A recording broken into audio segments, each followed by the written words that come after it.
राज्यात अवकाळीसह वादळी वारा आणि गारपिटीनं थैमान, कांदा, डाळिंब, आंबा आणि रब्बी पिकांचं मोठं नुकसान. शेतकरी हवालदिल. प्रशासनानं तात्काळ पंचनामे करून भरीव मदत देण्याची मागणी.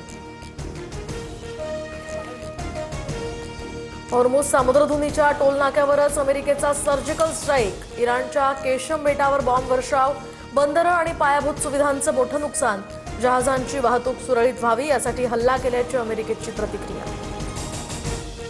इराणमधील शासन खराब म्हणजे बॉम्ब हल्ले करावे असं नाही. फ्रान्सचे राष्ट्राध्यक्ष मॅक्रॉन यांच्याकडून अमेरिका आणि इस्रायलच्या भूमिकेवर बोट.